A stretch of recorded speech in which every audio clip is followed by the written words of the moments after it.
This is a book review of Small Giants about companies that choose to be great instead of big. This is Accessory to Success. We review a lot of business books here, and we get a lot of great snippets and tidbits that are packaged up in tight format and sent out through email. If you'd like to have some of this stuff we get out of these books as valuable things you can share on LinkedIn. A lot of people aren't sure what to share on LinkedIn. Feel free to subscribe to the newsletter and stay tuned for more book reviews. All right, on to the summary. Main takeaway. In today's world, bigger is always seen as better.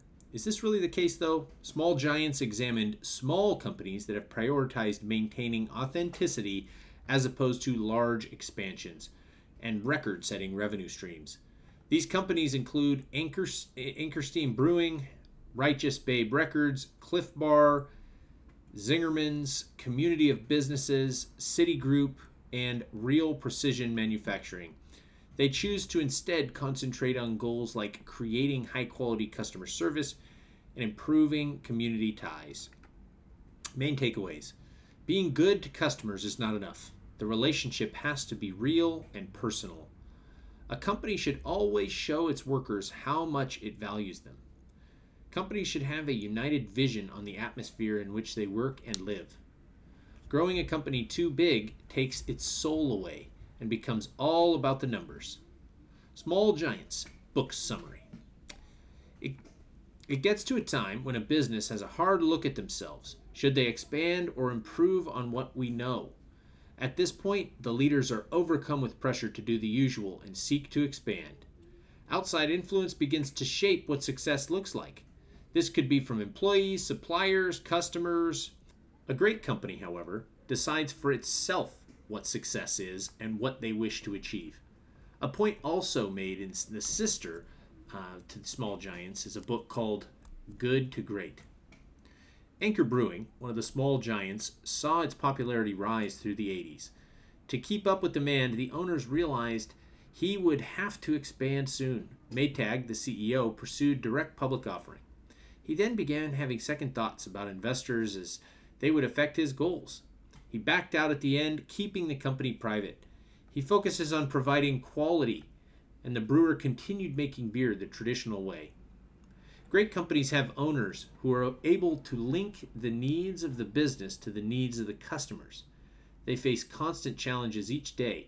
For example, where to get new clients, how to keep the employees. A great book on overcoming these challenges is E-Myth. As small business owners, one has to make difficult decisions that match the company's goals and not the market trends. To define these goals, read the book Traction.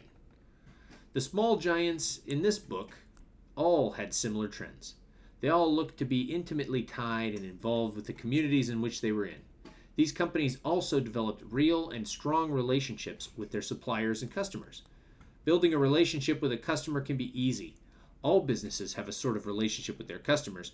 For a small business, what separates the relationship is the emotional bond with the customer. They are able to involve themselves directly with the customer. To create this relationship, they have to be conscious of the customer's wants. Another wonderful book on this is Sticky Branding. Clif Bar is an example where CEO Gary Erickson's marketing strategy was focused directly on connecting with customers in the area and especially all the grassroots levels. This provided the company with personal contact information and feedback from its customers. This kind of intimacy has been a huge contributor to Clif Bar's achievements. For more fun business examples like this, read the book Contagious. It is important for these small giants to be included in the community's consciousness. The company works hand in hand with the surrounding community in order for all of them to be successful. Good corporate social responsibility is key. A sign of a great business is how they treat their employees, a point driven home in the book Creativity Inc. In the case of Small Giants, the companies had uniquely compassionate working places. The companies created a unique structure that would only work for them. A workplace functions like little societies. Each section of the company is tasked with a specific thing in order to reach the ultimate company goal. Human needs should be cared for, ensuring they are in the best mental, emotional, and physical condition to work. Creating an engaged workforce can be difficult. The perfect book to read on this subject is The Workplace Engagement Solution by David Harder. As a business owner, it is your responsibility to decide how the business will look, act, and feel in the future. As the company keeps growing and passes the initial stumbling blocks, the business owner has less time to act and react to ensure the business is moving in an intended way. By setting a corporate structure, the business may hit its goals, even in the absence of the CEO. The leaders of small giants should be aware of workplace culture.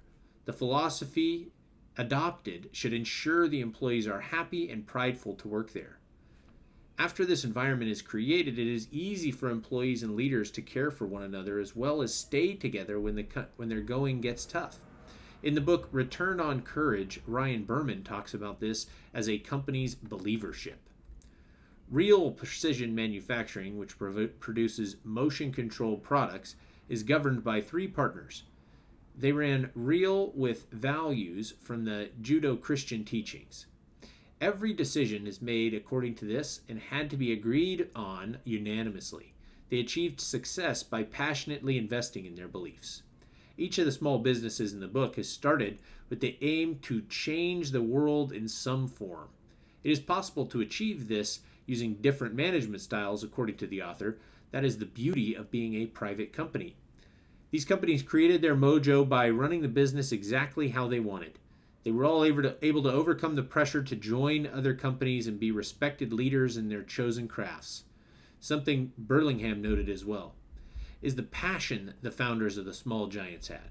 They loved what they were doing and as a result put in their best effort every day to make sure success was achieved.